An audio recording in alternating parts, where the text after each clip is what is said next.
함께 봉독하겠습니다. 네, 내가 항상 내 하나님께 감사하고 기도할 때 너를 말함은 주 예수와 및 모든 성도에 대한 내 마음과 믿음이 있음을 들음이니 이로써 내 믿음의 교제가 우리 가운데 있는 선을 알게 하고 그리스도께 이르도록 역사하느니라. 아멘.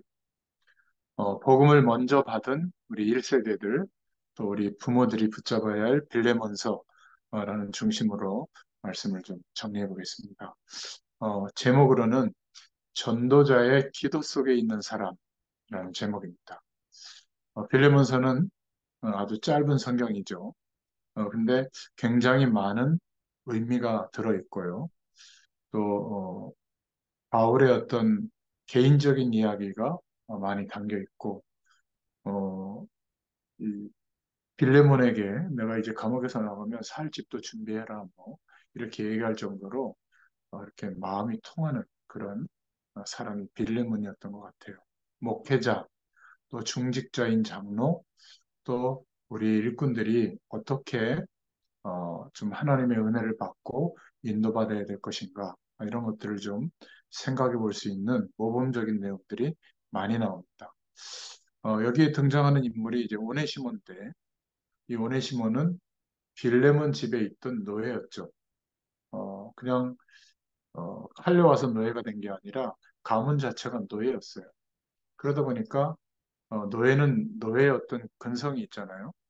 그래서 빌레몬의 집에 있는 재산을 축내고 도둑질해서 도망갔던 것 같아요. 근데 절대 우연이 아니죠.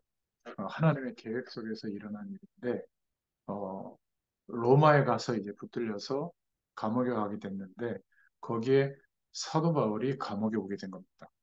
그래서 굉장히 하나님이 예비하신 축복의 만남을 주셔서 복음을 받게 되고 그냥 구원받은 정도가 아니라 이 오네시모는 바울의 완전 신복이었다 이렇게 말하고 있거든요. 지금으로 말하면 수행하는 비서 이렇게 생각해 보면 되겠습니다. 완전 제자가 된 거죠. 어, 복음을 전했는데 거기에 예비된 제자를 찾고 세우게 된 겁니다. 근데 그 당시에 법이 이제 노예는 어떤 범죄를 저질러서 붙잡혔으면 반드시 주인에게 돌려보내는 그런 법이 그 당시의 법이었기 때문에 빌레몬에게 정중하게 전후 사정을 설명하면서 이렇게 나를 도와준 것도 고마운데 이 오네시모를 좀 받아줬으면 좋겠다. 그래서 그 노예 신분에서 이렇게 좀 해방시켜주면 좋겠다. 뭐 그런 의미였던 것 같아요. 계속 어, 바울 사도를 도울 수 있도록 그렇게 부탁하는 내용이 이 빌레몬서입니다. 그러니까 이 빌레몬은 또 누구였냐면 어, 골로새 지역의 장로였어요. 중직자였습니다. 이미 그 집에 여러 종들이 있었다고 이렇게 성경이 기록한 거 보면 아마 그 당시에 아마 산업인으로서 성공했던 그런 인물이었던 것 같고 또 대놓고 이때는 초대교회나 초대교회 사도들, 전도자들을 도우면 굉장히 심각한 위협이 오거든요. 공개적으로 이렇게 국가적으로 핍박하던 시대이기 때문에 그런데 가이오라고 하는 사람하고 이 빌레몬은 대놓고 후원하고 또 전도자들을 도왔습니다. 근데 아무도 거기에 대해서 이의를 제기하지 못하도록 뭔가 그 당시에 삶의 현장에서도 응답을 실제로 누리고 있었던 사람이 빌레몬이었어요. 근데 더 중요한 것은 이 오네시모가 이제 나중에 골로새 교회의 감독이 됩니다. 지금으로 말하면 당회장 목사님이 된 거죠. 근데 생각해 보세요. 노예였는데 이제 당회장 목사님이 된 거예요. 그리고 여전히 빌레몬은 그 골로새 교회의 장로입니다. 아무리 그렇다고 지금 우리가 생각해봐도 좀 어려운데 이 시대는 노예는요 주인하고 같이 경상도 못해요. 그 정도 신분 차이가 심했거든요. 근데 빌레몬은 또 사도 바울을 섬겼던 것처럼 골로새 교회의 감독이 된 오네시모를 섬기면서 골로새 교회가 든든히 서도록 했던 그 역할을 했던 인물이 빌레몬입니다. 그래서 굉장히 우리가 중요한 기도 제목을 붙잡을 수가 있죠. 자, 그러면 첫 번째로 전도자 바울에 대해서 좀 말씀으로 정리를 해보겠습니다. 우리 후대들이 주로 축복받는 경우도 있고 뭔가 좀 문제 가운데 살아가는 경우도 있는데 우리 하나님의 자녀들이 이렇게 바라볼 때 목회자에 대한 존경심이 없게 되거나 교회를 우습게 여기게 되면 굉장히 그것이 우리 후대들에게 손해입니다. 근데 이런 거를 잘 모르고 있죠. 대부분의 중직자들이나 목회자들이나 교회에서 신앙생활을 오래 한 분들이 자꾸 교회에 대한 얘기, 안 좋은 얘기나 목회자에 대한 얘기나 중직자들에 대한 얘기를 집에서 막 한단 말이에요. 근데 그거를 자녀들이 듣습니다. 그러면 자녀들이 사실은 교회에서 신앙이 자라고 또 교회가 사실은 눈에 보이지 않는 하나님이 역사하시는 현장이거든요. 또 하나님이 세계 복음하시는 일을 교회를 통해서 하시는데 또 목회자에게는 말씀을 받아야 되잖아요. 그리고 교회 중직자들은 사실은 굉장히 중요한 역할을 교회에서 하고 있거든요. 겉에 보이는 모습 말고 중요한 의미들이 있는데 우리가 집에서 불신앙했던 그런 말들 때문에 우리 후대들이 교회가 우습게 보이고 목회자나 중직자가 우습게 보인다면 그래서 별로 이렇게 신앙생활에 대한 매력을 못 느낀다면 이것처럼 망하는 길이 없거든요. 이게 참 중요한 겁니다. 영적으로는 무서운 일이 되는 거죠.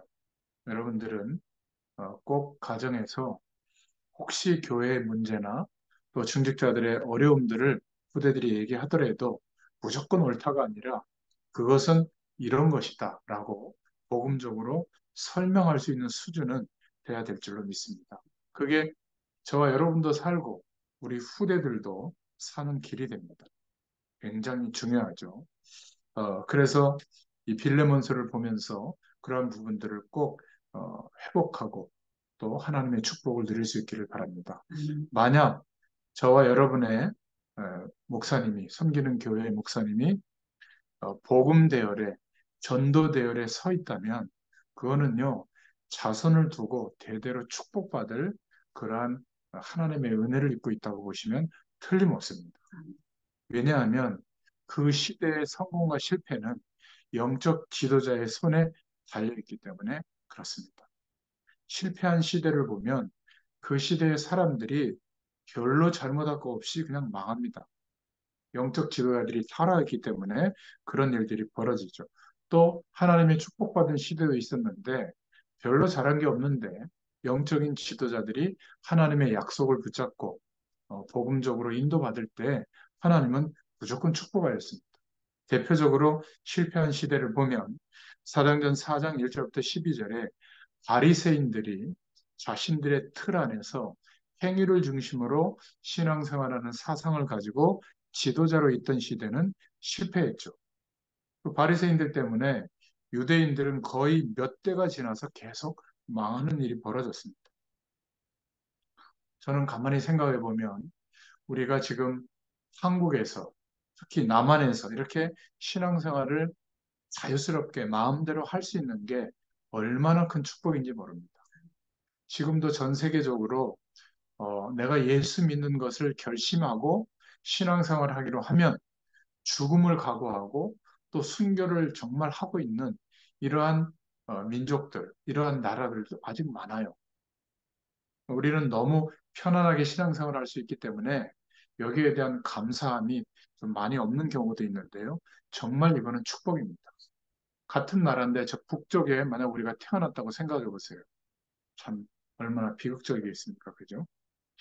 그리고 로마서 1장 16절, 17절에 오직 의인은 믿음으로 말미암아 산다고 하는 그 믿음의 고백으로 종교개혁의 중요한 응답들을 누리게 됐는데 중세 시대의 교회 지도자들은 복음보다 교회가 하나님으로부터 받은 축복들, 그것들을 관리하느라고 제도나 교리나 율법들을 만들어 놓고 그것을 움직이는 사람을 위해 뒀거든요. 교황과 추기경 제도죠. 그러다 보니까 교황의 교시가 하나님의 말씀과 같은 권위가 있다. 이런 법도 통과시킬 정도로 그런 시대였습니다. 결국 중세 시대는 어마어마한 재앙이 임하게 됐죠. 또 18세기, 19세기에 보면 한 200명의, 한 200년 동안의 종교개혁이 일어나고 그 뒤에 이제 개신교회들이 막 일어날 때 사실은 어, 그 복음을 회복하고자 하는 전도 운동에 대해서, 복음 운동에 대해서 핍박한 게 누구냐면 정통 교회들이었습니다.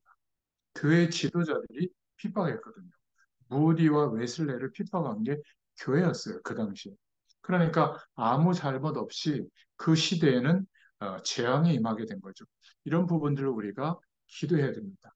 지금 현대 교회는 어떻죠? 현대 교회는 많이 복음으로 회복하려고 하는 움직임도 있지만 대다수의 교회 분위기가 세속주의가 돌아와서 교회 안에 들어와서 무조건 성공하고 커지고 잘 되고 많아지는 거. 막 이렇게 육신적인 복을 많이 받는 거. 나쁜 것은 아니지만 그것이 마치 하나님의 축복인 것처럼 이렇게 대체되는 경향이 있습니다. 어, 현대 교회가 사실은 하나님을 모르는 불신자들이 봤을 때 진리를 말하고 있는 그러한 중요한 어떤 우리 시대의 영적 자산이라고 보지 않고요. 거의 기업식으로 봅니다. 그리고 뭔가 이렇게 부정직한 방법을 굉장히 많이 저지르는 그런 불이익한 단체로, 불이한 단체로 지금 많은 사람들이 생각하고 있거든요. 그리고 목회자들의 모습도 뭔가 그런 모습들이 제가 봐도 좀 많은 것 같아요. 정말 입에 담지 못할 많은 일들이 벌어지고 있는데 교회가 완전히 직업적으로 바뀌고 목회자들이 완전히 직업적으로 바뀔 때 하나님은 이 시대를 정말 그냥 두지 않습니다. 여기에 대해서 우리가 진짜 기도해야 될 줄로 믿습니다. 그런데 성공한 시대는 전부 영적인 지도자들이 바르게 인도받았을 때예요. 출애굽기 3장 1절부터 20절에 보면 복음 가진 모세가 하나님의 약속을 붙잡고 출애굽을 시키고 희생제사의 비밀, 번제의 비밀, 오실 메시아의 약속을 붙잡고 나섰을 때 하나님은 애굽의 배경을 넘어서게 했고요.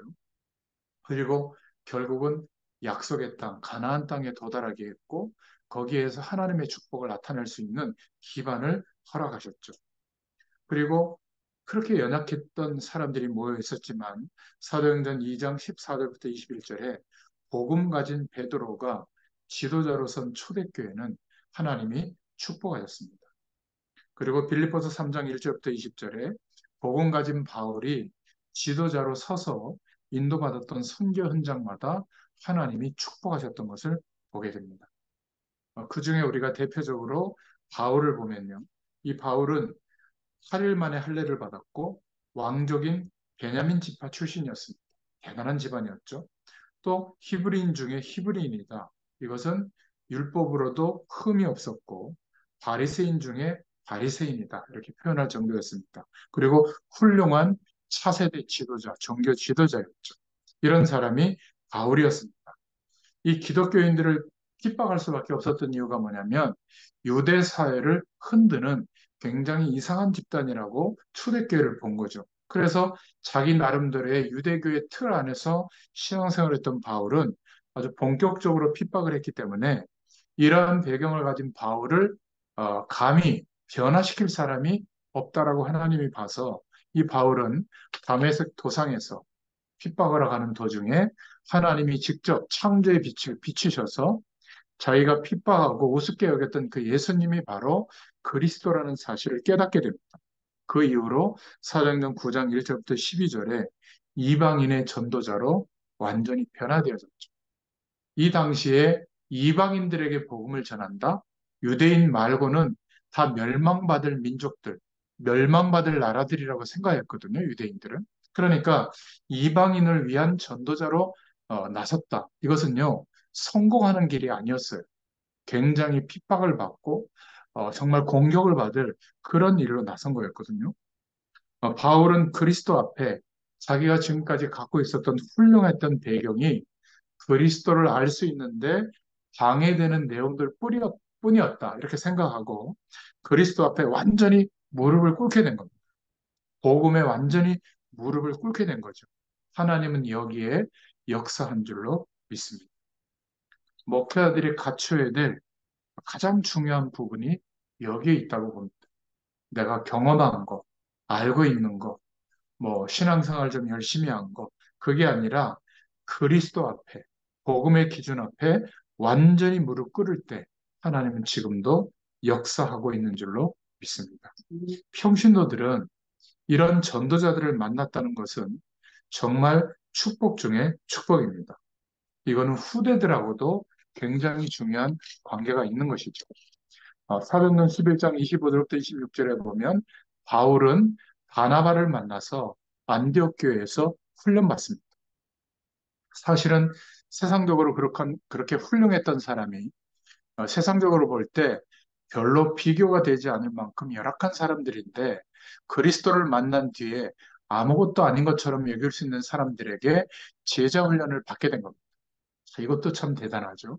그리고 사도행전 13장 1절에 중요한 지역에서 목회를 시작한 게 아니라 바울은 이방 현장을 향해서 첫 번째 선교사로 파송된 겁니다.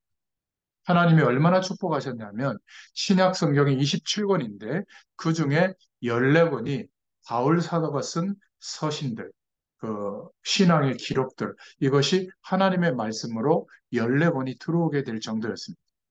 그래서 이 14권의 서신서들을 읽어보면 바울은요, 사도행전 9장 15절에 전도자의 모범으로 나와 있고요.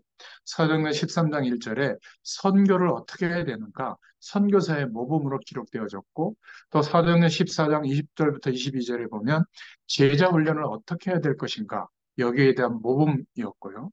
사도행전 17장, 18장, 19장에 보면 하나님께서 모든 현장마다 그 현장을 회복시킬 남은 자들을 세워주셨는데 그러한 렘넌트들을 어떻게 일으키고 어떻게 전도자로 세우는지 렘넌트를 훈련하는 모범이었습니다.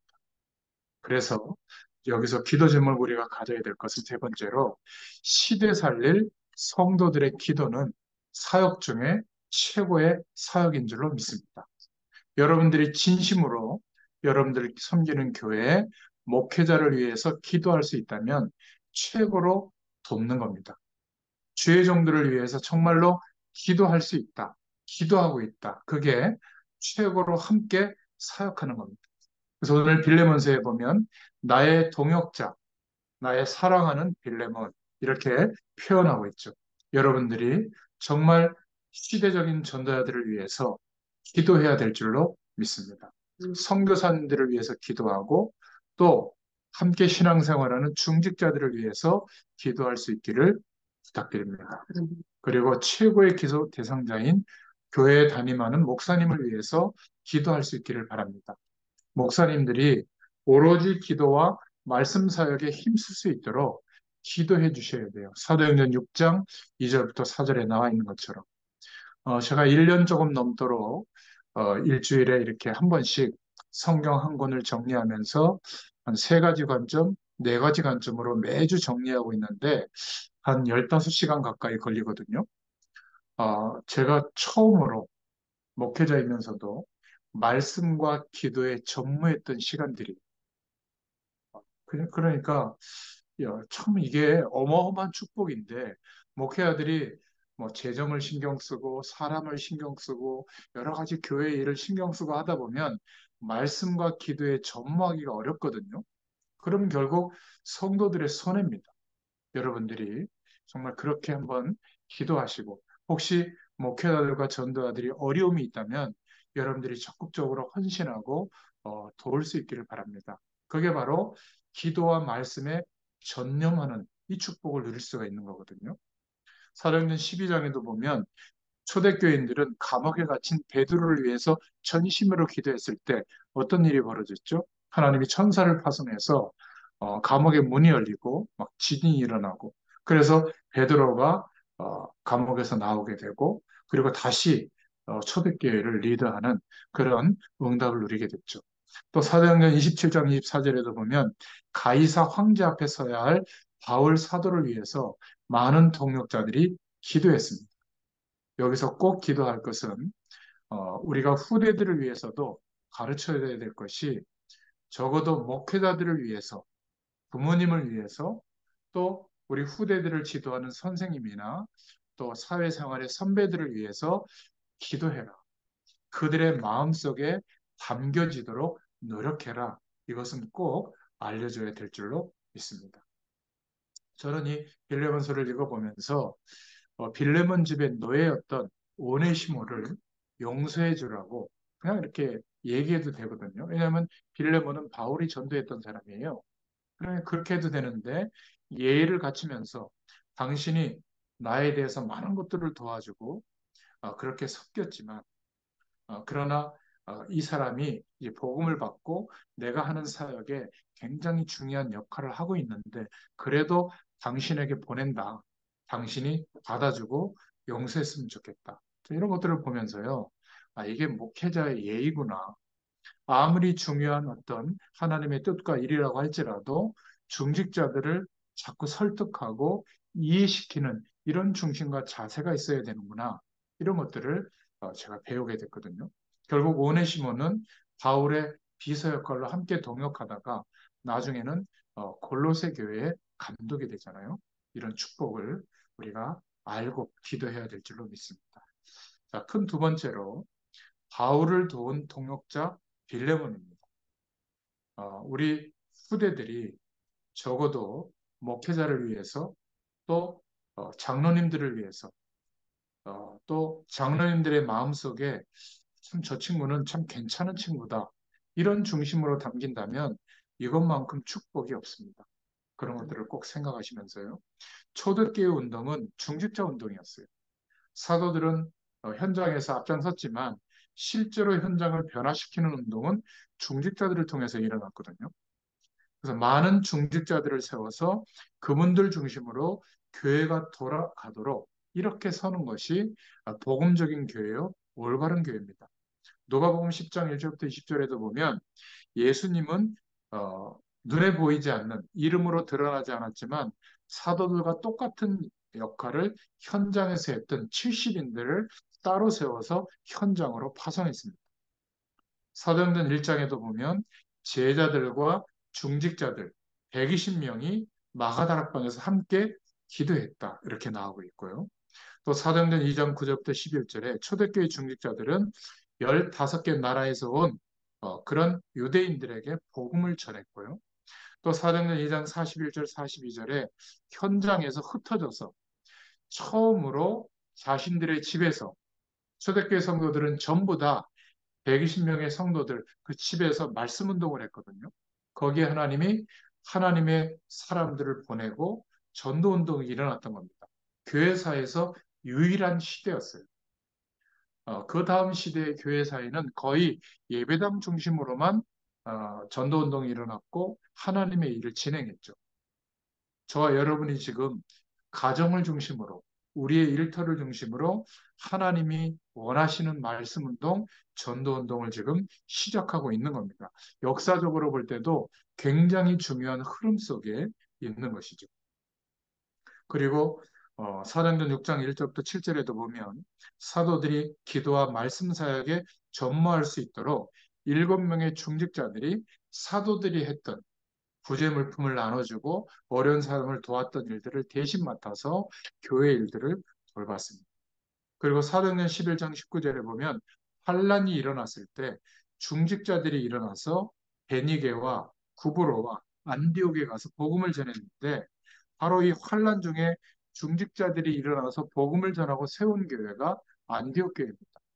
이 안디옥 교회는 이제 이방인들을 향해서 문을 열었던 그런 중요한 축복이 시작됐던 교회죠. 사도행전 12장 1절부터 25절에 중직자들은 베드로가 감옥에 갇힐 때 오히려 불신앙한 게 아니라 함께 모여서 기도한 겁니다.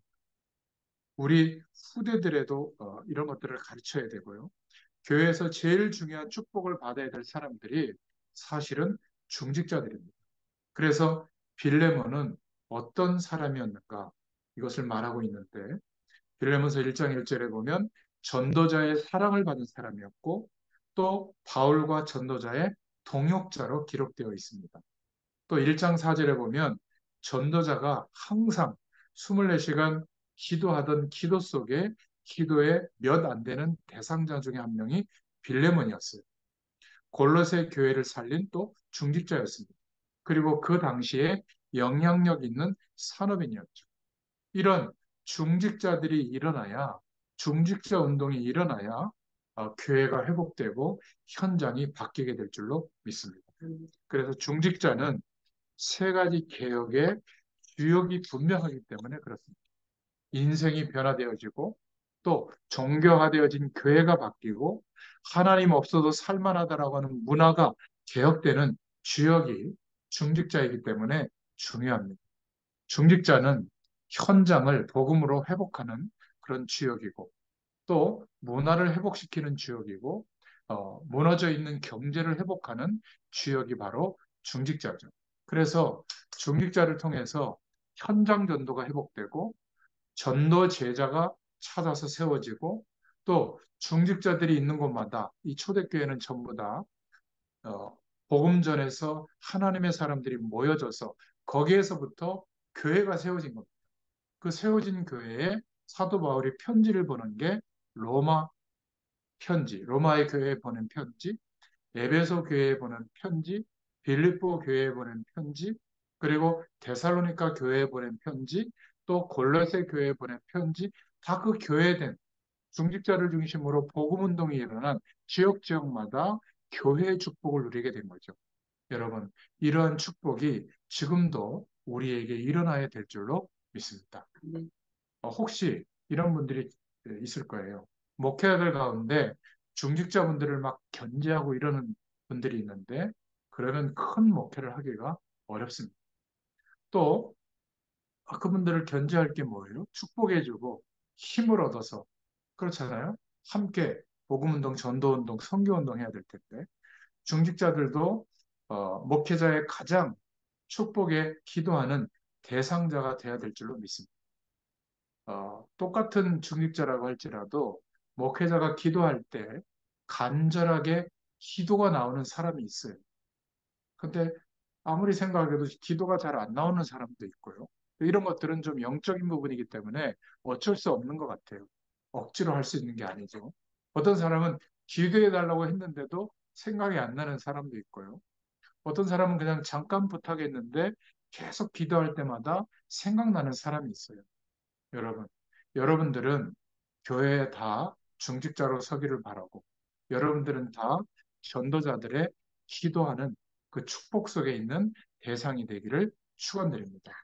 아무리 모자란 목회자라고 할지라도 새벽에 강단에 엎드리면 하루도 빠지 않고 기도하는 사람이 목사님들이에요. 여러분 기억하시길 바랍니다. 그리고 정말 이 시대에도 전도하는 전도자들은 한 시대의 전도자로 부름받았기 때문에 전도자들의 기도는 보통 기도가 아닙니다. 좀 무능하게 보이고 연약하게 보여도 그분들의 기도 속에 있다면 이것보다 큰 축복이 없는 줄로 믿습니다. 놓쳐버린 것들, 교회 속에서 회복해야 될 부분들이 많은데 이러한 것들이 우리 후대들에게 바로 전달돼야 될 내용들입니다. 여러 말을 하지 않아도 우리 후대들에게 한두 번만 정확하게 이야기해줘도 굉장히 중요한 부분들이 전달될 줄로 믿습니다. 자, 세 번째로 우리가 기도 제목으로 붙잡아야 될 것이 전도자의 신복이 됐던 오네시모의 중요성입니다. 어, 목회자도 중요하고 중직자도 중요하고 교회 안에는 엘리트들도 있습니다. 그런데 굉장히 모자란 사람, 못 배운 사람, 또 그래서 실수하는 사람들도 있습니다. 교회 가보면 이런 분들이 거의 7, 80%를 차지하고 있거든요. 그러니까 내가 좀 수준이 있다고 생각하는 사람이 교회에 가보면 아유, 예수 믿는 사람들 왜 저래? 이렇게 교회가 좀 우습게 보일 수도 있거든요. 근데 그거는 잘못 본 거예요. 하나님께서 역사하고 있는 현장이 교회입니다. 그래서 저렇게 영적 문제 많은 사람들이 교회에 자라왔구나. 복음을 들어서 하나님의 능력으로 치유될 수 있도록 하나님이 은혜를 베풀어 줬구나. 이렇게 보는 것이 가장 복음적인 시각입니다. 교회라고 하는 것이 아무 능력이 없는 것처럼 보이지만 하나님이 역사하기 때문에 모든 것이 다 있습니다. 아무리 모자란 사람들, 그 사람 주변과 그 후대들을 보면 중요한 하나님의 계획 속에 있는 사람들이 숨겨져 있는 것을 많이 보게 됩니다. 그래서 하나님의 큰 사역은 어떻게 일어날까? 출애굽기 3장 1절부터 20절에 보면 미디안에서 너무 힘들어서 광야 생활을 40년 하고 있는 모세가 장인의 양을 치던 때에 그때 하나님의 은혜를 깨닫게 되고 40년 동안 영적인 눈을 열게 되죠. 아무 힘없는 이 노인 모세가 나는 아무것도 할 수 없습니다. 하나님의 능력을 전적으로 의지했을 때, 지팡이 하나밖에 없을 때, 그때 하나님이 사용하셨습니다. 열왕기상 19장에도 보면 1절부터 20절에 길르앗 사람 엘리야, 길르앗 사람은 저 시골 동네 사람이라는 거예요. 이런 연약한 사람을 통해서 엘리야를 통해서 7천 명의 제자와 후계자 엘리사를 세우게 하신 겁니다. 열왕기상 19장 18절부터 20절에 아벨 무올라 사람 엘리사라고 굳이 지역 이름을 말한 것은 여전히 농촌 출신, 모자란 지역의 출신, 좀 수준이 낮다 이런 표현을 할 때 이런 지역 이름을 앞에 쓰거든요. 이런 사람을 통해서 그 시대를 변화시키는 도단성 운동을 하나님은 하셨습니다. 아무 힘이 없는데 복음으로 회복시켜져서 아무 힘 없는 사람들의 단점도 있지만 장점이 뭐냐면 나를 의지할 내용이 별로 없기 때문에 전적으로 하나님의 능력을 의지하거든요. 그러니까 더 하나님의 축복이 역사할 그런 기회가 많아요.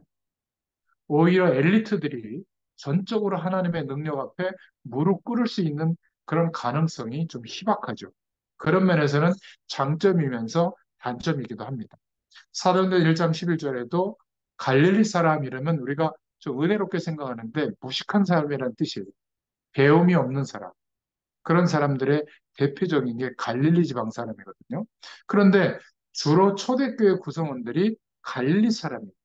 이 사람들이 복음으로 회복되어져서 성령의 충만함을 입으니까 그 당시에 세계복음화의 일을 순교 앞에서도 순종하면서 나아갈 수 있었던 겁니다.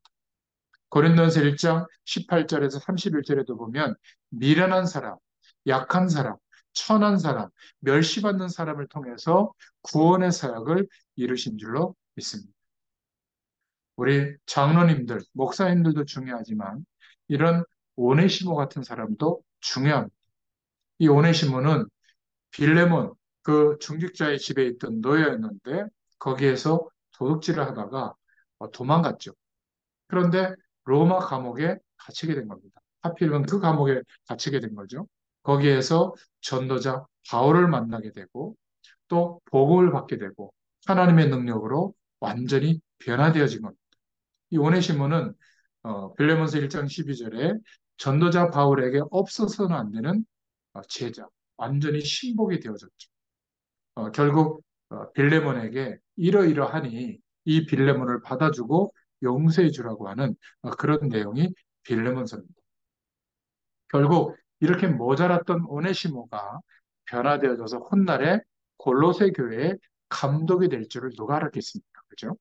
그래서 교인들을 바라볼 때에도 모자란 사람들을 바라볼 때에도 모자라도 괜찮다는 게 아니라 그분들에게 하나님이 역사하면 어떤 일이 일어날지 모르는 거예요. 우리 후대들도 마찬가지입니다. 우리 후대들에게 복음의 말씀이 담기면 어떤 변화가 일어날지는 상상할 수가 없는 겁니다. 겉모습만 보지 마시고 하나님의 언약 속에 이 축복을 바라볼 수 있기를 축원드립니다. 그래서 교회의 참된 사명이 뭘까? 하나님은 병든 사람을 고쳐서라도 그 사람을 하나님 나라의 전도자로 사용하셨죠. 사도행전 3장, 사도행전 4장에 나와 있습니다. 하나님은 초대교회에 아무것도 없어서 좀 있는 사람이 전 재산을 내가지고 함께 나눠 먹을 정도로 연약한 구제 대상자들, 가난한 사람들, 무능한 사람들을 세워서 증인으로 사용하셨습니다. 오늘 오네시모도 죄인도 변화시켜서 하나님은 전도자로 사용하신 줄로 믿습니다. 꼭 이 눈을 가지세요. 우리는 항상 결정적 순간에 어디에 눈이 향하냐면 부자, 성공한 사람, 규모 있는 사람, 굉장히 이렇게 어, 어, 많은 것들을 갖고 있는 사람. 여기에 대해서는 마음이 후한데 뭔가 모자라고 이상한 행동을 하고 뭔가 나한테 불편하게 하는 그런 교인들을 볼 때는 굉장히 막 안 좋게 보는 경향이 있거든요. 물론 나무랄 수는 없지만 우리가 정말 오늘 빌레몬서를 통해서 오네시모라고 하는 사람이 이렇게 중요한 전도자로 쓰임 받고 있구나. 이것을 기억할 수 있기를 축원드립니다. 그러잖아요. 천국에는 쓰레기통이 없다. 성공한 사람들은 다 하나님 앞에 중요한 사람들이다. 그렇게 어떤 부흥사분이 말하는 것을 들었는데 마찬가지입니다. 예수 그리스도를 믿고 영접한 하나님의 백성이 된 사람은 한 사람도 불필요한 사람이 없습니다. 빌레몬서를 읽어보면서 우리가 사람과의 불편한 관계가 있다면 다 회복할 수 있기를 축원드립니다. 또 빌레몬서 1장 1절부터 7절에 보면 네 번째로 전도자의 사랑을 받은 사람이 빌레몬이었다. 여러분 이거보다 더 큰 축복은 없는 줄로 믿습니다.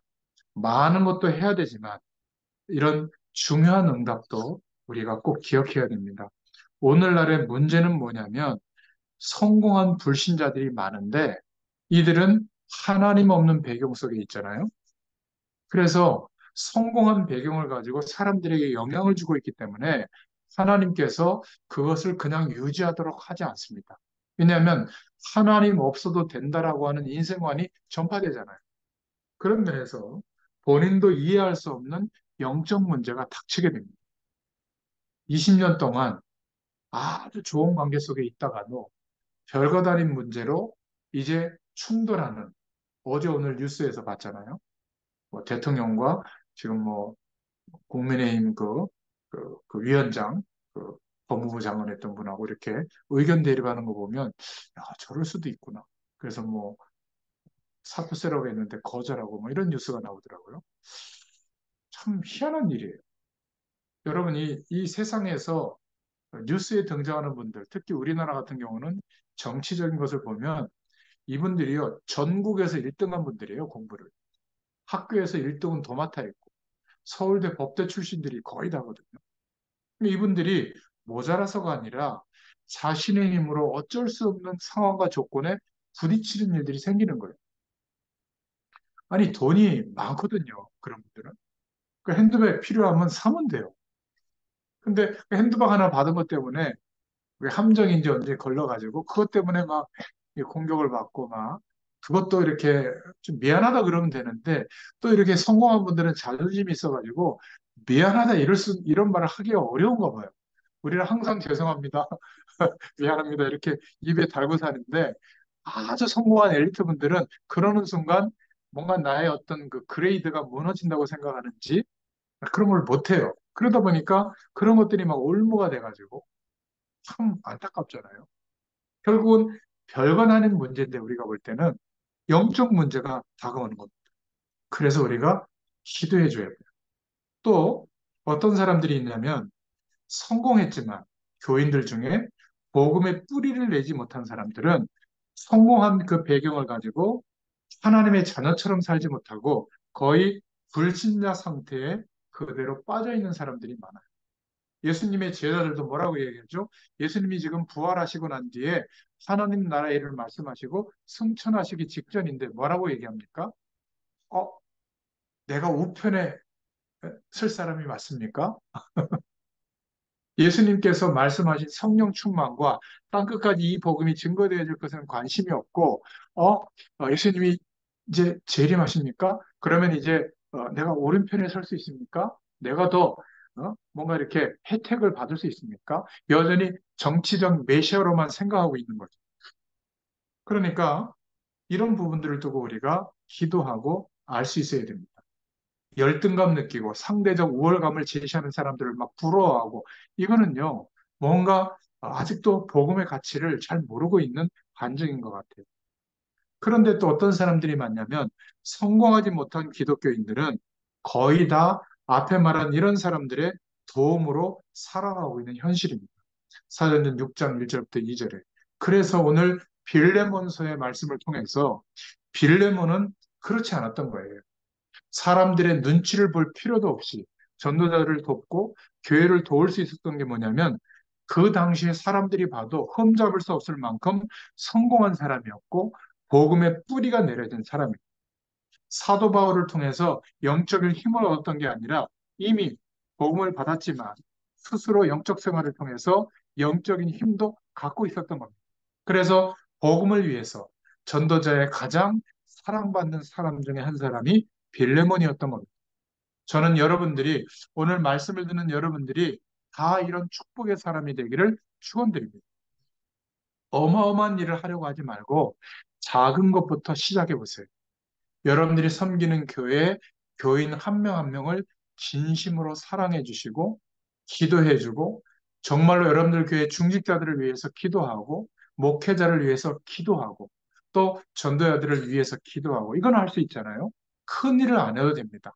누군가 그런 사람들에 대해서 안 좋은 말을 하면 뭔가 복음적으로 이렇게 이해도 좀 시켜주고 교회는 하나님의 자녀들이 함께 모이는 곳이잖아요.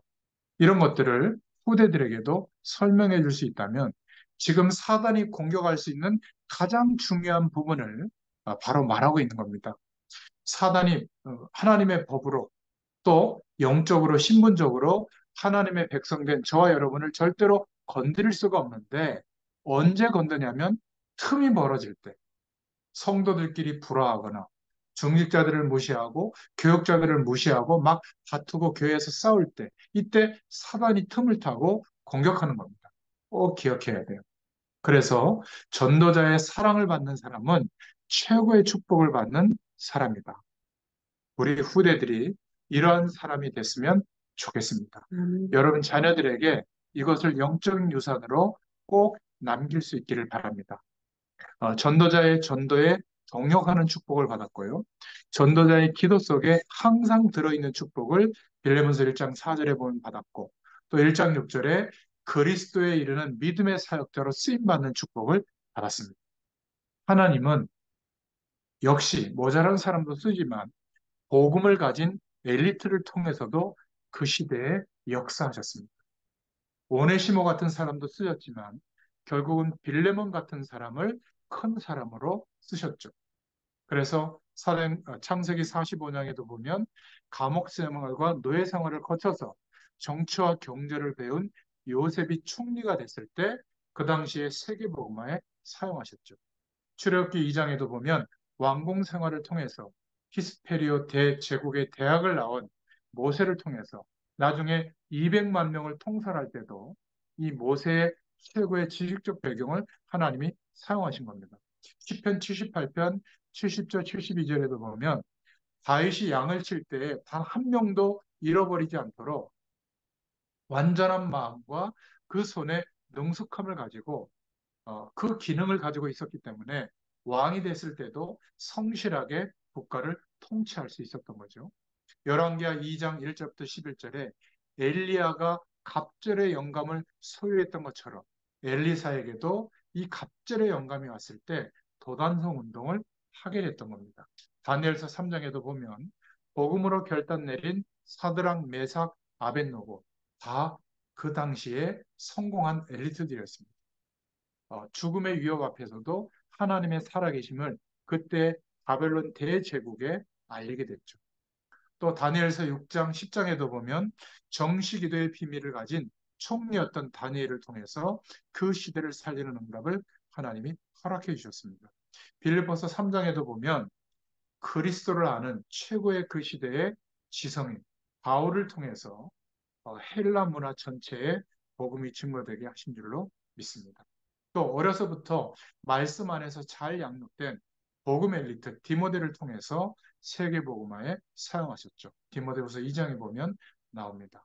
요한 3서 1장 2절 또 로마서 16장 23절에도 보면 교회의 식주인 역할을 했던 가이오를 통해서 하나님께서 축복의 일을 감당하게 하셨습니다. 오늘 빌레몬서 1장 1절부터 7절에도 산업인이었던 빌레몬을 하나님이 축복하셨죠. 우리 후대들에게 그냥 대충 살아도 되지만 너는 복음 가진 엘리트가 되라. 우리나라의 엘리트라는 개념이 아닙니다. 어느 분야에 있든지 하나님이 주시는 성공자의 대열에 서라. 그래서 전도자의 마음에 담기는 기도의 사람이 되고 교회를 세우고 전도와 선교하는 일에 앞장서라. 이러한 축복의 유산을 남겨둘 수 있기를 축원드립니다. 그리고 반대로 빌레몬서 1장 8절부터 20절에 버림받은 사람을 전도자로 세우시는 하나님도 기억해야 됩니다. 하나님은 큰 어려움을 통해서 또 하나님의 응답을 보여주시는 때가 많죠. 요셉도 노예 생활과 감옥 생활을 했지만 이 어려움을 당하는 시간이 요셉의 인생 전체를 놓고 봤을 때 가장 중요한 것이 준비될 수 있는 시간이었죠. 총리가 되더라도 이러한 경제와 정치를 배울 수 있는 시간이 없었다면 총리가 돼서 헤맸겠죠. 사실 우리가 어려움 당할 때 하나님의 백성은 하나님께 진짜 기도하잖아요. 그때 영적인 축복을 알게 되는 겁니다. 미디안에서 양을 쳤던 모세, 출애굽기 3장에도 정말 어려움의 시기에 영적인 눈이 열리게 됐죠. 또 사무엘상 17장에 남겨져서 마을에 양을 치던 그 목동의 시기에 다윗은 무엇을 해보겠죠? 전문성, 양을 지키는 몸이 약하니까 돌팔매 기술을 아주 전문적으로 개발했고 하나님 앞에서 영적인 비밀을 누렸던 찬양과 기도의 비밀을 회복했던 이것이 왕이 되는 길이었고 왕이 돼서도 큰 실수를 했지만 하나님의 축복을 지속적으로 받을 수 있는 길이 됐던 거죠. 마찬가지입니다. 오네시모를 복음을 전하는데 유익하게 하나님이 사용하셨고요. 또 오네시모는 없어서는 안 될 신복으로 하나님이 사용하시게 된 거죠. 지금도 마찬가지입니다. 뭔가 이 세상에서 버림받은 것처럼 연약하고 부족한 사람들을 하나님은 구원하셨는데 그냥 편하게 되는 것이 목적이 아니라 완벽하게 하나님의 일꾼으로 하나님은 사용하시고 역사하시는 줄로 믿습니다. 그래서 예수님의 족보에 나오는 네 명의 여인이 등장하는데 다말, 기생 라합, 이방 여인 룻, 그리고 어, 바윗 임금이 부정한 일을 저질렀던 우리아의 아내 바세바. 다말은 시아버지와 잠자리를 해서 생명의 씨를 이어갔던 사람이거든요. 이 네 명의 공통점이 뭐냐면 예수님의 족보에 들어온 사람, 대단해서가 아니라 그 시대에 아무도 하나님의 약속을 붙잡지 않을 때 하나님의 약속을 기억하고 생명의 씨 언약을 붙잡았던 그런 사람이 메시아의 족보에 들어오게 된 겁니다. 이것이 바로 하나님의 중요한 약속을 말하는 거죠. 마태복음 1장을 읽어보면 누가 누구를 낳고 누가 누구를 낳고 왜 성경에 이런 얘기가 나왔지? 복음의 기준이 없으면 필요 없는 말씀이라고 생각해요. 그런데 굉장히 중요한 메시아의 족보를 말하는 거예요. 예수님은 동정녀 마리아에게서 나시고 이렇게 맺잖아요. 아리마대 요셉 그리고 마리아와 정혼한 요셉까지 누가 누구를 낳고 족보가 이어지는데 예수님은 성령께서 역사하셔서 스스로 태어나는 것으로 기록되어져 있습니다. 그런데 그 족보 중에 다말, 라합, 룻, 바세바가 나온다는 사실 굉장히 중요합니다. 무식한 갈릴리 사람들과 아무 조건이 없었던 연약한 마가다락방에 모인 사람들을 하나님은 사용하였습니다. 사도행전 6장에 구제를 받아야 될 대상자들이 전도운동에 쓰임받은 일꾼이었다.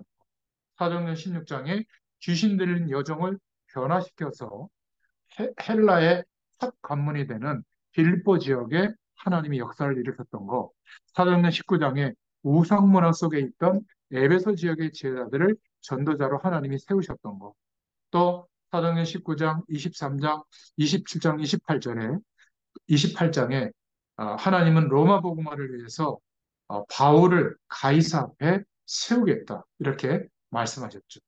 로마서 16장의 인물들도 전부 이런 축복의 배경 속에 있었던 겁니다. 지금도 하나님은 동일하게 역사하시는 줄로 믿습니다. 우리 중에는 하나님이 축복하신 성공자도 있을 것이고 빌레몬 같은 사람도 있을 것이고 또 연약한 오네시모 같은 사람도 있을 것입니다.